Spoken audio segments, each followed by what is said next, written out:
Now that we have reached the middle of the year, I thought it would be a good time to have a look back on the movies that have come out so far in 2025 and talk about what my top 10 favourite were. So at number 10, I'm going to start with Companion. This was a Terminator killer robot trope type movie that starred Sophie Thatcher and Jack Quaid, and I really liked it. I think this genre is getting overdone a little bit. I think there's quite a few movies that come out that fit this category, but I think this had enough of an edge on those. I thought the performances from the lead two were really good. I really liked playing the Who's a Robot in this movie. And whilst maybe it wasn't as tense as some of its contemporaries, it was really cool to see that they could make this movie for around $10 million, which is their reported budget. So really liked this. Next was Mickey 17. I think Robert Pattinson and Bong Joon-ho are a match made in heaven. I'm a massive fan of both of their filmographies, so seeing them come together for this was really cool. It was really interesting to see what Bong Joon-ho decided to make as his blank check film after winning his Oscar for Parasite, and I wasn't expecting a sci-fi thriller like this, so that was really cool. I think the themes of imperialism and the ethics behind cloning are on full display here. And whilst it's not the most subtle of messaging, I still think it's powerful. I still think it's effective. I think Mark Ruffalo playing a pretty crass caricature of Trump could have been handled a lot better. I think it was quite on the nose. But otherwise, I think this was a really fun film. And I really liked Toni Collette in it. But what don't I like Toni Collette in? So next is Thunderbolts. So Feige and co were really setting this up to be the movie that Marvel comes back with. You know, all the marketing that had gone into this had talked about how they were trying to make it more artistic and were trying to make it more grounded and have all these practical sets used. And I think from a filmmaking perspective, that was actually effective. I thought this movie was really good. I thought Florence Pugh, Sebastian Stan, and Wyatt Russell were great. I mean, I love those three, so I'm not surprised they were as good as they were, but I also think they were really well supported by David Harbour and Julia Louis-Dreyfus. So honestly, this was an above average Marvel movie for me. I think the story was good. I thought the action was great. I thought the script was pretty good for this, above par at least for Marvel movies. So it's a shame it didn't do as well as maybe it could have, and I'm not sure. I think that's a collection of things which I talked about in my previous video, if you want to go check that out.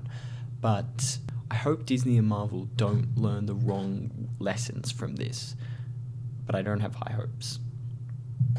Next is Jurassic World Rebirth, and this is the movie I saw most recently.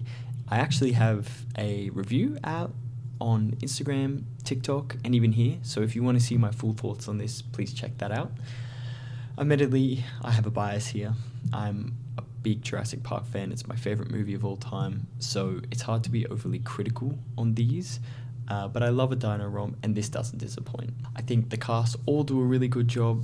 The movie skirts around some really great themes, like, you know, human attention span and how that's reflective in how mundane dinos have become, and commentary on open sourcing life-changing medicine versus patenting it for money.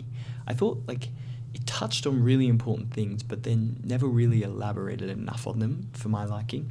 I also don't think it fully utilized its incredible score, and I think the filmmakers failed to capture what makes these movies so great, which is the awe-inspiring nature of these dinosaurs. At number 5 is F1. So this has probably been my favorite live action film of the year. And even though Brad Pitt is playing Brad Pitt, it's still endearing enough of a performance, and I think he plays really well off Damson Idris's character in what is a breakout role for him. I think the way that F1 is captured in this movie is really special. The camera techniques that they had to develop for this are fully on show here, and I think that's really, really cool. I think full credit has to go to Joseph Kosinski and his crew. I think you can find a lot of enjoyment out of this film, whether you're an F1 fan or not. Next is one a bit out of left field. It's Predator, Killer of Killers. This has been one of my absolute favorites of this year, and it's probably gone under so many people's radars, I feel like. Admittedly, I am a Predator fan, and I'm also a massive fan of animation, and the combination of those two is really, really, really cool. It covers 3 separate Predator attacks during Norse times, during Edo Japan, and during World War II, and then it culminates in this awesome off-world fight at the end. It's really, really good. The animation is sublime. I think it's gorgeous. I think it's engaging. I think it's thrilling, and I think it's really poignant. So I was a big fan of this, and it was all in under 2 hours.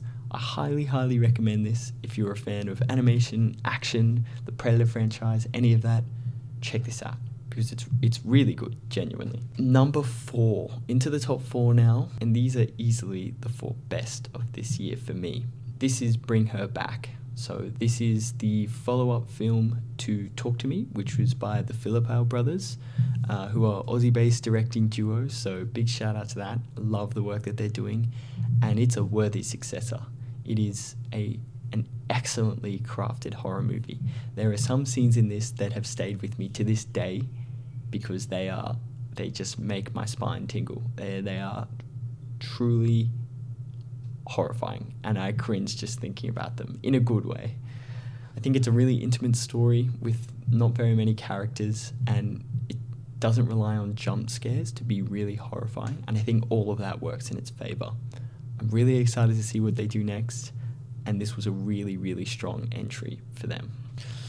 At number 3, it's 28 years later. I really had to sit and mull on this movie for a while because I didn't know how I really felt about it. It goes above and beyond just your regular zombie movie, as you'd expect from the duo that is Alex Garland and Danny Boyle. I think this is some of their best work. Having gotten to sit with it for a while now, I love it. I think it is really, really phenomenal. It's beautifully shot, it's wonderfully performed by the actors, and it's a thrilling story that is lined with powerful messaging. I think it is the peak of these two's ability to make film, and it's excellent. It's excellent. A big shout out has to go to Ralph Fiennes, who is on an absolute heater at the moment with films. He is sublime in this, and the second that he's on screen, I was utterly engrossed. So he was excellent. Number 2 is Mission Impossible Final Reckoning. Now, is this the best movie ever? No. But as I'm sure you can tell, I'm a big Tom Cruise fan and a big Mission Impossible fan. So I still rate this movie really highly.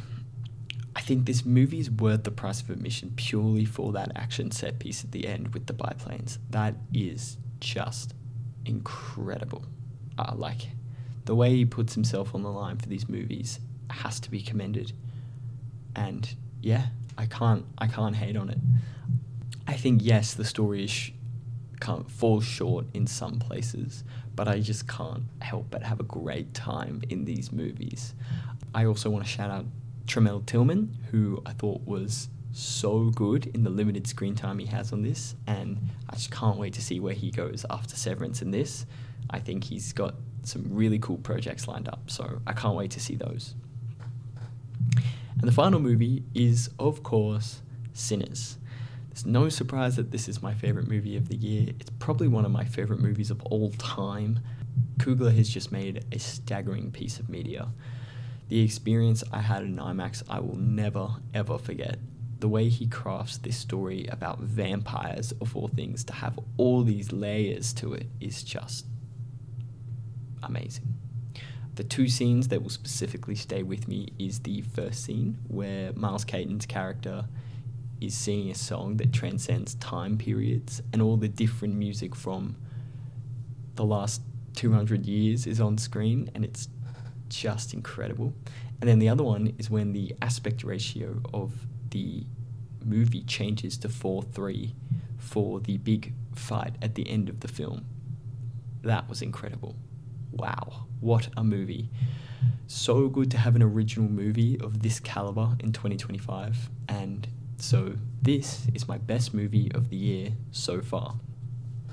If you want to see my review for the movies coming out in the second half of this year, please follow me on Instagram, TikTok, subscribe to my channel here. I'll be posting reviews for all of them.